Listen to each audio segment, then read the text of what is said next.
You're listening to Not the Sermon with Eric and Jamie.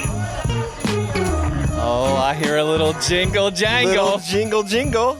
Guys, man, it's the Christmas season. 'Tis the season. I'm kind of pumped. Are you pumped? I'm pumped, dude. I'm about to So run through pumped. a wall right now. Phoenix is not pumped. You guys, Phoenix, the funniest thing happened. Pump up to steal some presents and ruin Christmas. Pump up the jam. Pump it up. The funniest thing happened at church, you guys. We have, which, the majority of our listeners don't go to our church. Like, Yeah. I was looking up the stats. Only about 15% of our listeners are local. Wow. Yeah, that's like singing songs on YouTube and like your family watching it and commenting. Like, love Aunt Judy. So we have something in our services where we receive the offering before someone does. They just share testimony of God's faithfulness and goodness in their life. And it was Phoenix and his wife got picked. Yes, time to share. And We draw lots. you guys, y'all did a really good job. Like you did. You did a good job. But when he walked on stage, it was this chorus of like literally, how many people were doing that? At least like 5 or 6. I would say more. What's even funnier is like if you were a first-time guest, you had no stinking idea they what didn't know. was going on, and you just see these people calling at this guy. My wife just shook her head. It was. I did not expect it, and I was laughing so hard. I didn't really listen to what you were saying, Phoenix. I'm sure it was great. So, listener, joke's on you because falcons don't caw.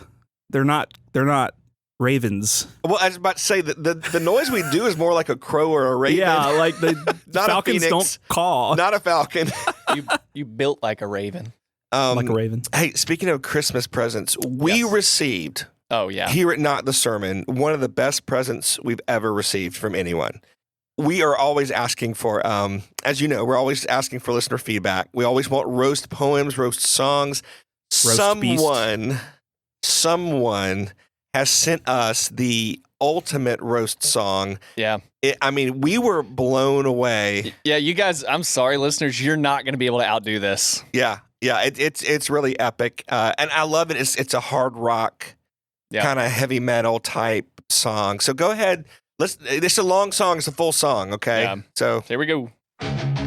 oh yeah. Searching for a podcast, looking for a good laugh, maybe something insightful too. So many pick through, makes it so hard to choose. Oh yeah. If you need a helping hand on a podcast, I would not recommend. Why am I tearing up? It's not the sermon. Yeah. It's not the sermon. No, it's not. It's not divine. It's not a good way to spend your time. It's not funny. It's not witty. For their families, I do feel pity. Come on, man. If this podcast lands in your queue, trust me, find something better. Find something to better. do. This is my warning. This is my warning. It's not the sermon. For them to keep streaming should be a sin. Eric is a modern day Pee-wee. No! If he hits that button one more time, gone like Enoch in a blink of an eye. He's trying way too hard to be cool. Just an old guy who peaked in high school. Dang, got him. That's true. Blabbering fools. Blabbering fools. It's like a proverb. The sermon, it's not divine. It's not a good way to spend your time. It's not funny. It's not witty. For their families, I do feel pity. If this podcast lands in your queue, trust me, find something better to do. This is my warning. It's not the sermon. Yeah. For them to keep streaming should be a sin. It's so bad. Would Jesus forgive? Wow. Would Jesus For them to forgive? keep streaming should be a sin. It's so bad. Would Jesus forgive?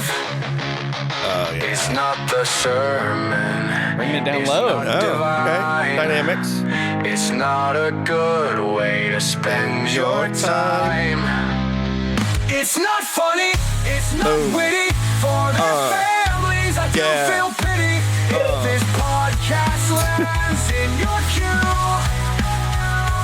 trust me, find something better to do. This is my warning. This is my warning. This is my warning. It's not the sermon.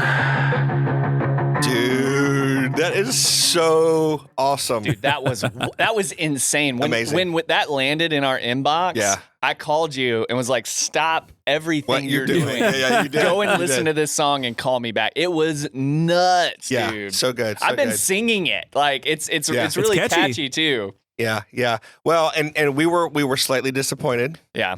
because we were hoping that someone had recorded that, but it is AI. It is AI. We found out later that it is was AI. AI. No, they wrote the lyrics. The person told us that they wrote the lyrics, Yeah. but then they had a put AI. it into an AI Yeah. thing to make the song. But it sounds like nuts. Skillet or Papa Roach. Yeah, or Yeah, one of it it's those. had so good. Skillet vibes Yeah. to me, but it's incredible, man. But yeah, I was out there. I was like, man, there is a listener that's actually talented out there. No, none of our listeners are talented. So that was an awesome song. Thank you, Dave Futch, for that. Dave, that's right, Dave.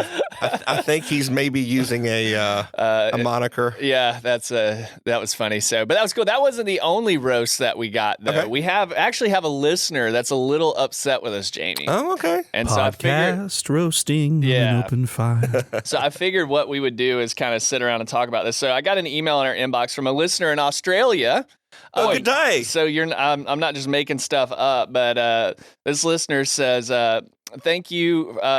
I'm sorry. No, that was what I responded. They roasted on the Barbie. He said, "Hello from Australia. I recently started listening to your podcast, and I thought I'd wait a few weeks before emailing you while I practice forgiveness for the awful Australian accent you guys did on your podcast." No, that's you. That was me. you. Hey, I want to say... No, that's more British. I can't even do it. Hold on. What was I saying? I eat that. Was it the segment? It was the segment about Crumble Cookie, It was a right? Crumble Cookie Okay. segment where we were talking about Australia, and That's I said odd something about news. like I made like an Australian character that was eating dirt and eating roo meat. Roommate. Or nor. That's how I did it. Yeah. Or Or nor. There it is. But anyways, So he didn't think he didn't think that was funny. And you know what? It may not have been, but I found joy in it. And so I'm sorry if I offended you. Thank you for practicing forgiveness. And in return, what I want to do is I'd like to take a few moments just to make fun of Americans. Okay. So if you have anything, Jamie, you want to throw in, but hold on, let me channel my inner American. Okay, here we Hey, go. Susan, will you get my scooter? I need to go to the bathroom and I can't get up out of my lazy boy chair. Just turned into Tim Cook. Hold on, let's take the SUV 0.25 miles down the road so we could kill some people with our fumes from our gas, right? I'm in so much debt, I don't know what to do. Let's go invade another country. That sounds like fun. So yeah, Nice. those are my American roasts. That's good. You know, the only thing, whenever I've traveled internationally, one thing that's so weird about America, and I haven't experienced this in other places, is our bathroom stalls are like have no privacy. Bro, you're Like- making eye contact Yeah. with every dude on Yeah. the pot. Like you're just on your way trying to down. see if it's occupied, and all of a sudden, like you're locked. I can't Your help- eyes are locked with Look, some dude. There's something I can't help but look through the crack. I So you could can't- just not look through the crack. I mean, that's what I do. But you Well, can't here's- help it. Here's the thing: every other place they have like sealed stalls, Ceiling to floor. right? And you know if it's occupied by what it says on. It's got a latch on the little latch. thing. Yeah. When we were in Like, why do we not do that? Well, they also charge for the bathrooms.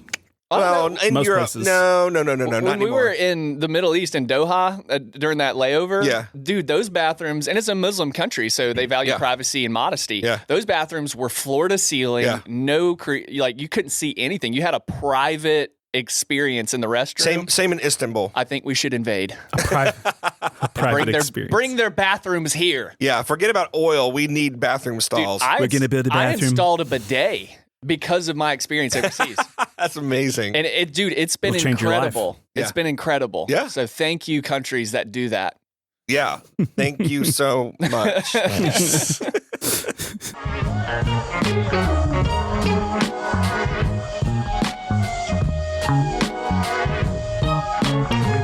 All right. Are y'all ready for a little bit of Shady Theology. I'd rather have sunny theology. Sunny theology. Yeah, we should do an actual theology. good theology segment too.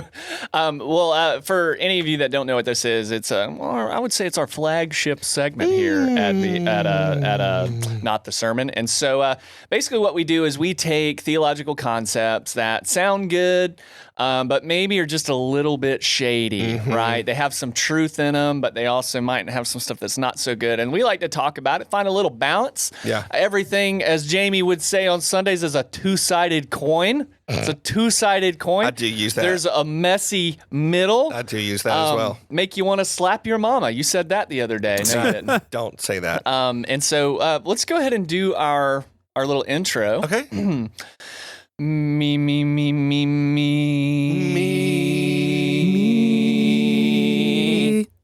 Shady theology.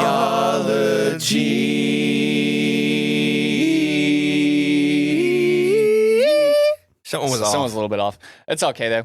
But what I want to talk about today, Jamie, and I'll be honest, I was a lot more passionate about this in my younger years. Okay. But it's the Christmas season, mainly in terms of what exactly are we celebrating Yeah. during Christmas season, right? Sure. In Western sort of secular culture, we're celebrating, and in the church too, we're celebrating the birth Right. of Jesus. Yeah, there's actually a big light installment locally here that a company puts on. Yeah. You drive through it, and at the end, Santa is hitting. holding an axe and he's threatening your child. No, he's with a wand. He's touching this sign, and it says "Christmas, Christ's birthday." Yeah.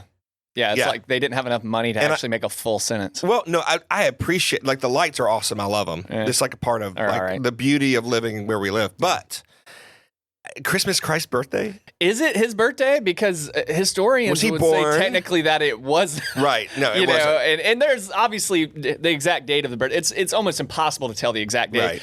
Some people would say based on some of the feasts and things that they know from history that it was more so in spring, possibly March during that time.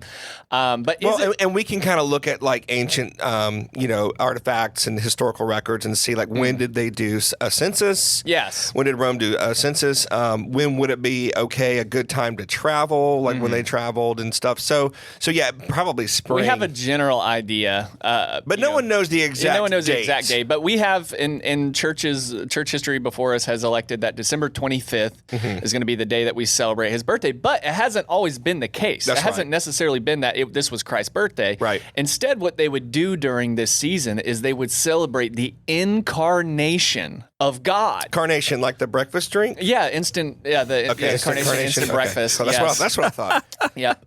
To all the meemaws and peepaws out there still enjoying carnation. But All those gangies out there. all those gangies. Great nephew says hi. Yeah. So, but it's the incarnation, and this is different. There's a difference between celebrating the birthday of Jesus, Right. and the incarnation of God. It's two totally different things. And so, to just kind of, if you're not familiar with that term incarnation, it's this idea that God came in the flesh, right? Incarnate. You probably heard the word chili con carne, Yep. which is chili with meat. Jesus. So this is God with meat. This is God with meat. That actually works. But this is a big deal because this is one of the big differentiating factors of almost all world religions and the God that we serve, that Yeah. our God entered into human flesh as a part of his salvation for humanity. And so whereas we often look to the nativity stories in Matthew and Luke as the meaning for Christmas, I would posit that the true meaning of Christmas is actually found in John chapter 1. And this is John chapter 1, verse 14. And it says, and the Word, that's capital W there. W. And the Word became flesh and dwelt among us, and we have seen his glory as of the only Son from the Father, full of grace and truth. So that is actually, historically speaking, the true meaning of Christmas. It is the celebration and the honoring of God entering into fallen humanity in order to save it, right? And like, if you're looking at me and you're asking me like, hey, do you want to celebrate Jesus' birthday? Woohoo! Or do you want to celebrate God entering into human flesh as a part of your salvation? Right. Like, that's what I want to recognize during this season. Now, obviously, there is a place to say, wow, Jesus was born. Yeah. But what you're indirectly saying is there wasn't just a baby who was born. It was God who was born into flesh. That's right. So I think the way you view that can give you a few different meanings of Christmas. Are we just celebrating a baby's birthday? Or are we celebrating God entering into flesh, divinity and humanity, hypostatic union for you I can't even say the word, theology nerds out there. For you theologians. For you theologians out there. Theological. So those are my thoughts. Theologians and so I know theology. as a youth pastor for most of my life, I was almost always given the Sunday after Christmas to preach. And now Tim gets it. Now Tim gets it. Our associate pastor. And so, but one of the things that I was very intentional with doing that Sunday after Christmas was doing a message on the Incarnation, not the birth of Jesus. No, that's really good. That's really good. And look, if you're a listener here, maybe you work with youth or children or maybe adult ministry, and you've done Christ's birthday, celebrated Jesus' birthday. Maybe you're preaching in a couple weeks if you're a youth pastor. and you've like we've had celebrations for our children's ministry with like birthday cake and stuff. Sure.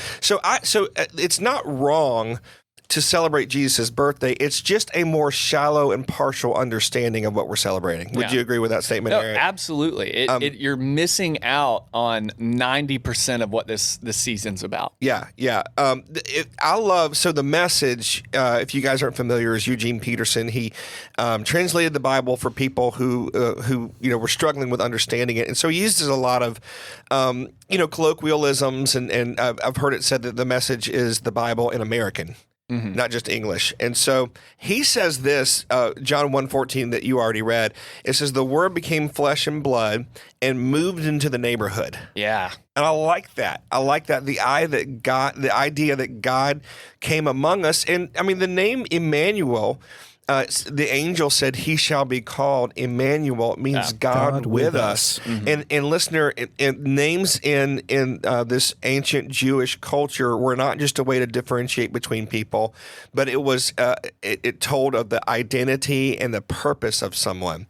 And so the purpose of the incarnation of Christ was for God to be approachable, God to be killable, God to be even vulnerable to people, and so that we could interact with him in a way that we understand. And so that is incredible, and is something that we have to teach our people and make sure that we understand as Christians, and it's not that we don't celebrate Jesus' birthday, but we're not only celebrating Jesus' birthday, we're celebrating God coming to us in a way that we can understand. Yeah, that word and the word became flesh and dwelt among us. And that word dwelt, if I remember correctly, in the Greek, literally means to pitch a tent, to build one's tent among. Yes. So like that idea that Eugene Peterson had moved into the neighborhood, that's what he was saying. To live with. It's that's the hope that we have is not this God who is far away, who's looking down on you and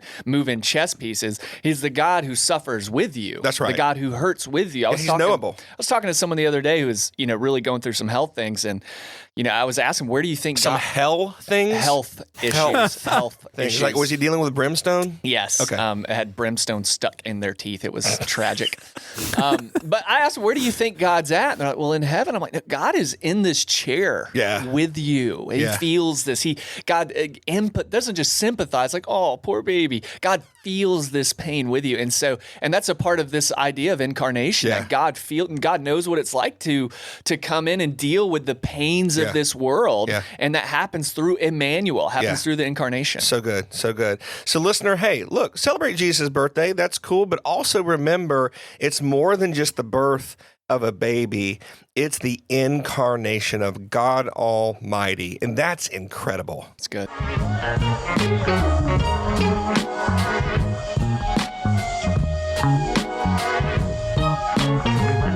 Okay, everybody. All right, everybody. Here we go. Everybody.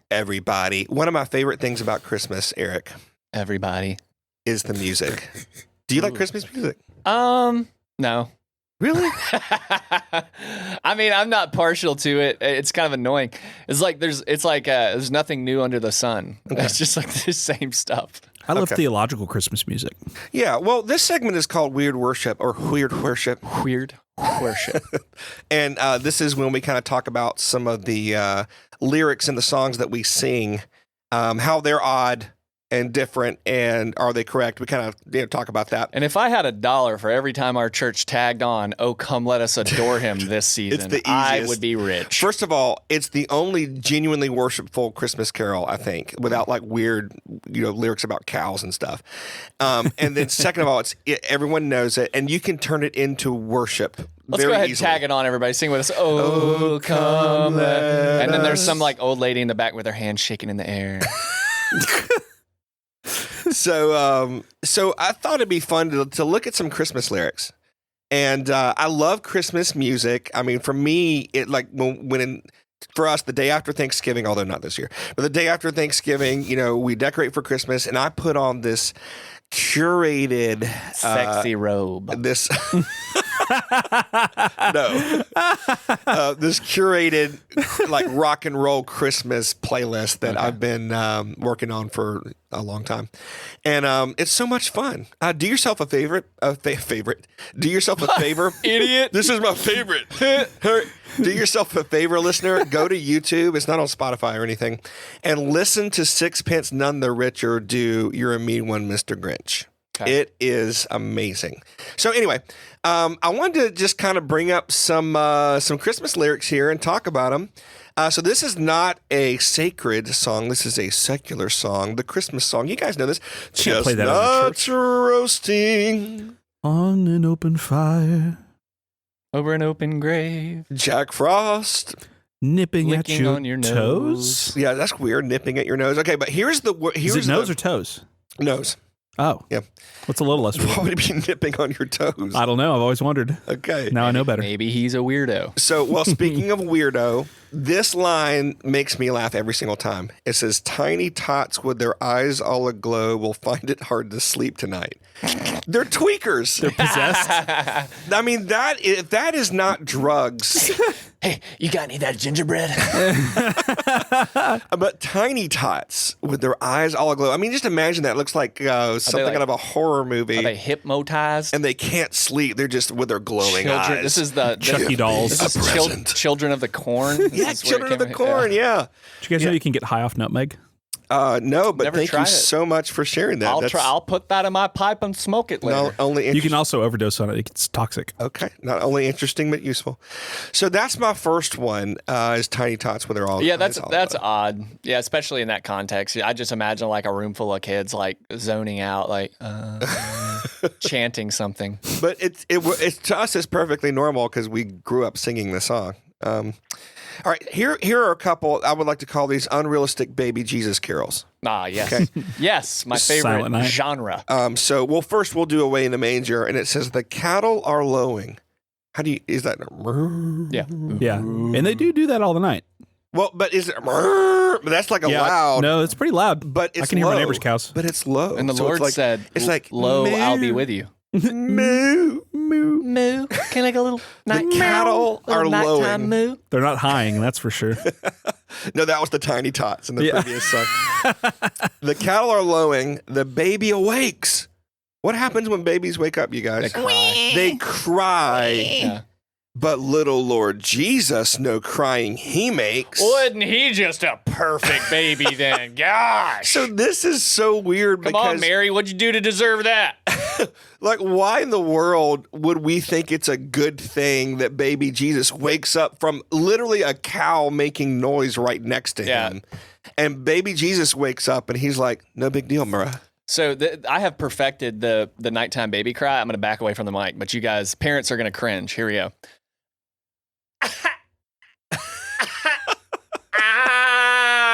That's it. It starts off with like it's getting kick-started. Yeah. Yeah. Engine's turning over. Yeah. You have you done that just to mess with the baby while it's crying? No. Why would I do that? I'm not a weirdo, Jamie. Do you you do certainly that? are. Jamie, do you put salt in a baby's eyes when you see him crying? All right, here's another unrealistic baby Jesus carol. And it is in Phoenix, she said this earlier, silent night, holy night, all is calm, not with a newborn. Not all is calm. I was going to say, written by somebody who's never seen a birth. That's for sure. Oh, it's bright. Round yon virgin, mother and child, which is a very odd lyric, but like, I think it means like around yon. What does that even mean? Round yon. It sounds virgin? like, let's just She be round. honest. She got belly. Let's be honest. It Yon sounds is like, yonder. Sounds like a cult. Yeah. They're circling around a virgin. Well, here's the great part. Mother and child, holy infant, so tender and dude, Brother, that was uncalled for. you and your I censor hadn't button. done it in a while. You People have been haven't. asking for it. Holy infant, so tender and mild, which is so funny to me because that's how I like my chicken wings. Yeah, so are we talking about their soft spot? Let's be honest, like Tender and mild. Tender and mild. I have this part of me, like when the doctor's like, you got to be careful with the baby's head. Here's their giant soft spot. And I'm like, I want to poke it so bad. You shouldn't have pointed that out to me. Yeah, why did, Right. now it's a forbidden fruit.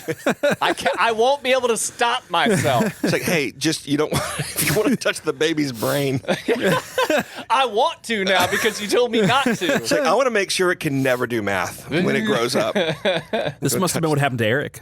Yeah. So anyway, holy infant, so tender and mild. It's just so funny to me. Yeah, it definitely paints an unrealistic picture of a child, a baby. I can see where. And see that works against though the truth. Not to get too serious here because this is one of our sillier segments, but that works against the whole idea that Jesus was fully human. He was a baby. He did what babies do, right? In all ways. If Jesus was actually like the Catholic apocryphal books, like of his childhood, it'd be kind of creepy. It really would. Yeah. My name is Jesus, Son of God. How are you? Aren't you like 7? Yeah, I read And then he struck him dead. Actually, I'm eternal. Yeah, I read the book. Anne Rice, who was like a vampire novelist, she wrote a book about the life of Jesus. I forget what it was called. It was like Jesus or something like that. Really simple. Very creative. Real creative. I know, really creative, or maybe the Christ, and she had it was like the apocryphal readings and stuff. It was the idea of like Jesus got mad and accidentally killed a kid on the playground, and then like It's in one of the apocryphal books. resurrected him. I don't know what to do, man. Yeah, it was really He odd. strikes someone, he Really zaps odd. them. But yet, Scripture tells us when Jesus began his ministry is when the Holy Spirit came upon him when he was baptized. Yeah. So anyway, Yeah. all right, last one. You ready? Here's my last ready. weird Christmas lyric. Now, we're back to the secular songs here. This song is a threat. This song is I like a good full-on threat because it starts with, you better watch out. Ooh, yeah, you do. You better not cry, Eric. You better not pout, Phoenix. I'm telling you why. Santa Claus is coming to town. You sound like the Scream voice. You know the voice from Scream? I've never seen that movie. Really? I've never seen Scream. Bro, my parents let me watch that when I was like 6. It's another reason that Eric's like this. And then there's more information. He's making a list. He's checking it twice because he's OCD. Yeah. He's gonna find out who's naughty or Did nice. Santa Jonathan Claus. Edwards write this? Kim Jong-un is coming to town. Santa Claus is coming to town. Here's where it goes off the rails here. He sees you when you're sleeping. All right. That's It's like an really 80s song. creepy. He knows when you're awake. He knows if you've been bad or good. So be good for Goodness sake. I'm watching you, Sidney Prescott. Isn't that so? We have taught our children that Santa Claus can see you. Yeah. This old, overweight man is watching you while you sleep. That's really creepy. Super creepy. And here's the reality of this, guys. So I went through a songwriting phase in the 80s, and I wrote a couple jingles. I was trying to break into the Christmas scene, because that's really what That's a where lot the of money- celebrities yeah, do when that's where they're the money is. when they need, money for a summer vacation. Michael Bublé. Michael Bublé's a great friend of mine, by the way.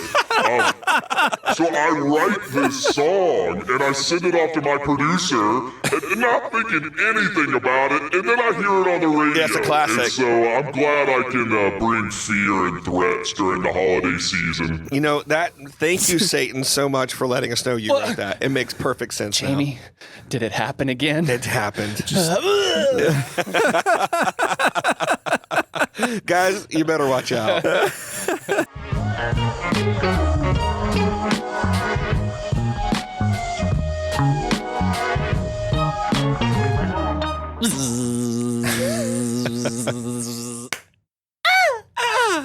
Hey, you can't be too loud, man. So we're in our control room, right, production room where we record the podcast. Jamie's closet. And we can see through cameras the sanctuary, and we're being invaded. Are we being invaded? Are We're we being invading invaded. them? Because we technically see them on the camera. That's true. We have our daycare. We're like guys. Santa Claus in here. The children. We see the children. That's right. The children from the daycare are now in the sanctuary, and they're practicing for their end of year Christmas Do they have soft spots? thing. If so, do not. Jamie, tie up my hands. So we're going to pester the pastor? Yeah, so I'm going to pester you a little bit, Jamie, because Christmas, aside from Easter, which Easter's not really bad here, but honestly, I think Christmas is more stressful on a church because there's a lot of Christmas programming, Christmas parties, and adjustments to the service and things like that. And I think we do a good job here of keeping a balanced approach to this. But what you'll recognize is during a lot of these really important Christian holidays, such as Easter and Christmas, churches will oftentimes kind of ramp up their seeker-sensitive activities. And so they might do like a Christmas recital. They might have extra special gifts for the first-time guests. You know, there's just a lot of busyness going on. Or a greased pig catch. Amen, brother. What? Have you ever That's what we do in the Pentecostal church. We try to catch a greased pig. Hey, I like to grease up a rattlesnake. Oh, gosh. Let him go at a Pentecostal church. Yeah, test your faith on that one. Catching that one. Brother Jimmy. But anyway, so yeah, there's a lot of, the seeker-sensitive church is not new, right? And if you don't know what that is, listeners, the seeker-sensitive model of church is creating a church environment that is palatable to unbelievers and people unfamiliar with church. In order to get them in church with hopes that they stay. And then you just continue to do seeker-sensitive, shallow things and no one ever grows or develops because whatever you do to get someone in church, you have to continue to do. Yeah. So if you turn your church into a mall during Christmas, it's got to stay a mall. And then afterwards, they come back and it's, there's no more carnival. There's just Jesus. Yeah. And then they're like, oh, I don't really like that. So you attracted them with the carnival and then you gave them I'm going to go to the church that's doing the water slide baptismals now. So exactly. So the seeker-sensitive model, and that often, ramps up during the Christmas time. And so I wanted to ask you the question, do you think that churches should cater to visitors, during this season? Do you think it should be like one of those hot topic, like, hey, this is the Super Bowl, baby, let's try to pull these people in? Or do you think we should, continue to do what you do and talk about the Incarnation and chase after the Lord? So I don't like the word cater. So I would answer that question no. Your body tells a different story. Hey-o, sorry, Jamie, I had to. You set it up. It was a T-ball. Yeah, dude. I went back and listened recently, guys. We might be telling you some news beginning of next year about some extra distribution opportunities we have. Not the sermon, straight to DVDs. Eric's been sentenced. But I went back to listen to season 1 because there's someone who's interested in season 1. And dude, you make a lot of fat jokes, bro. Do I? I'm sorry, man. I didn't really realize it, but listener, I know most of you guys have never seen me. I am not this super fat guy. He's not. I'm not. He's only a little fat. I'm not thin, but my BMI is not morbidly obese. Yeah, I see something, and I attack it. See something. Hey, the bar's low here in America. You can be pretty big without being fat around here. Anyway, so maybe that's a good New Year's resolution for you. Well, if it makes you feel any better, Jamie, I look like an emaciated teenager. That's my build. I was gonna say string bean, but that works. Eric too. weighs like 80 pounds.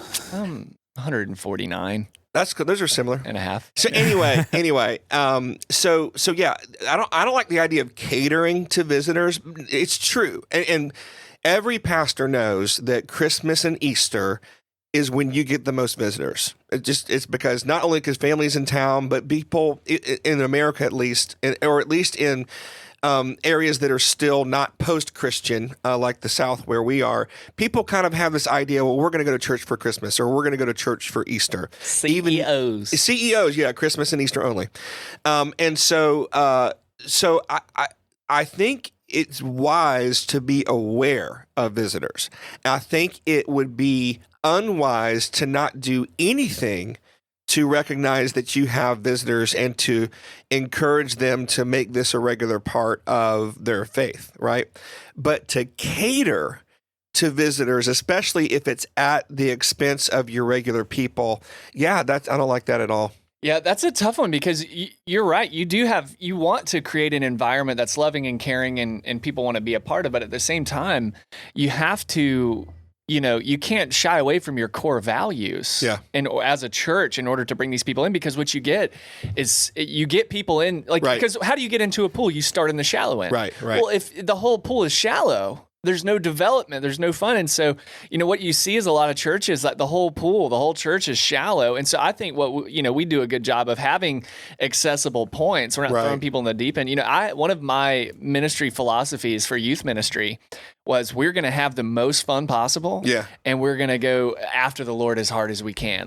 There's two things. And so I called it attracting the birds and then shaking the trees. Okay. Listener, So sorry. Phoenix just made a faux pas. Yeah, so Phoenix decided to get up during the middle. Now he's in the corner. blocked me in. Yeah, he's pretty much blocked in.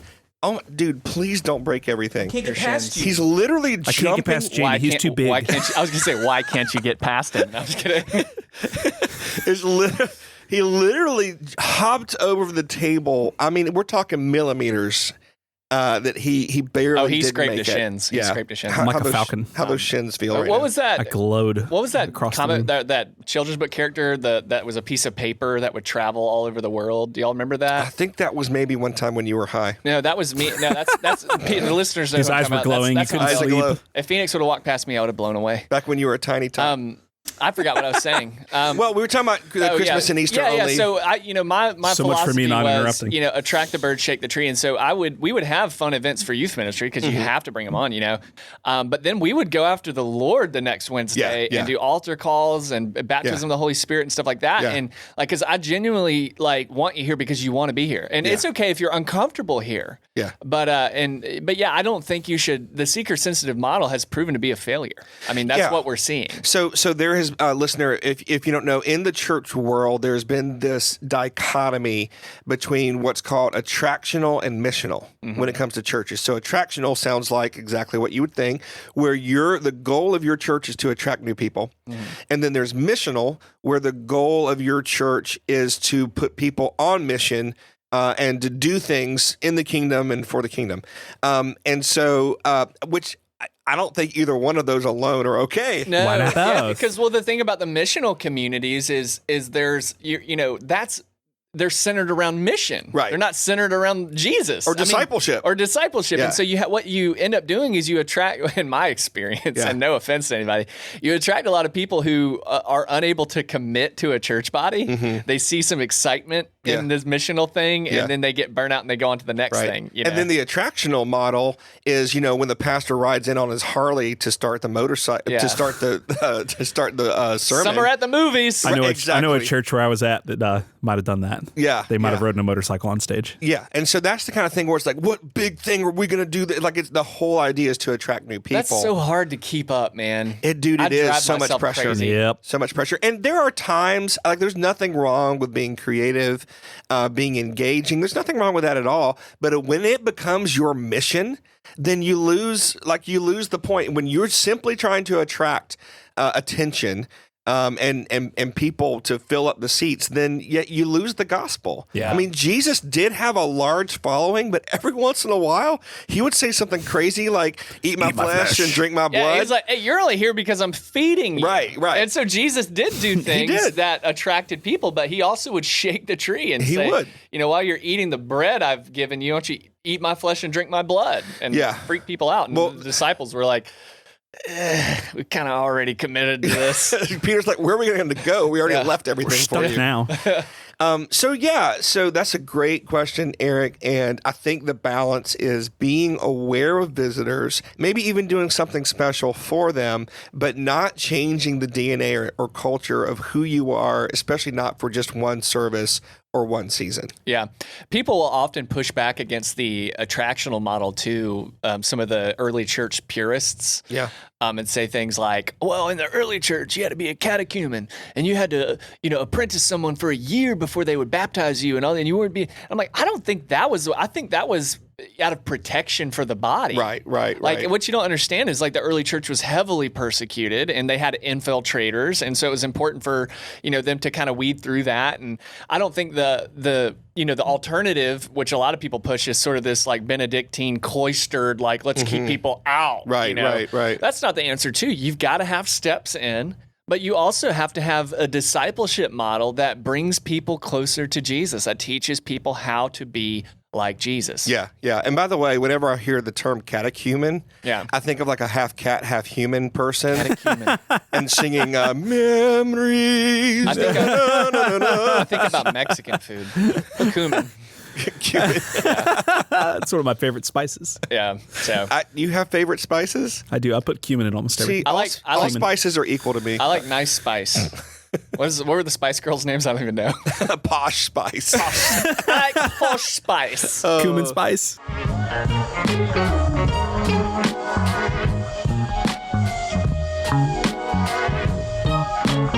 All right, guys, we gotta harvest this elk. Look, guys, we gotta pick this tomato. All right. Okay. All right. No, we were just having a conversation in between segments. Cat. Yeah, we gotta skin this cat. Okay. We gotta milk this ferret, guys. All right. We're just talking about the segment how Jamie hates us using plane terminology. Yeah, we gotta land the plane. Everybody, We've done it. We talked about this like 3 times already. I say let's drain this stinky sock. All right. Yeah, we gotta mash this soft spot. We gotta mash this.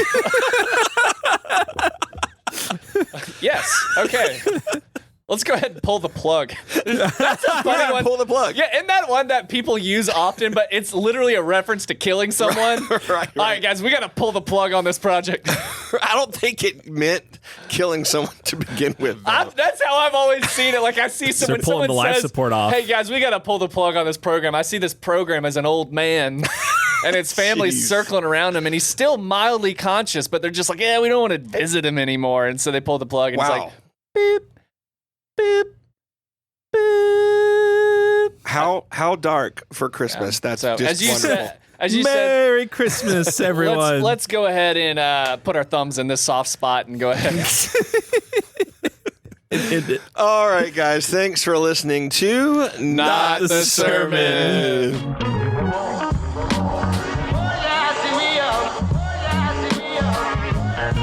Thanks for listening.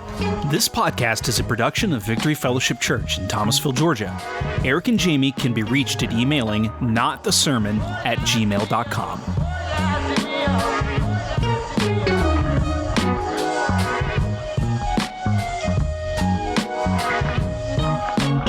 Father to the fatherless, defender of the little kids, gracious and compassionate, wasn't it?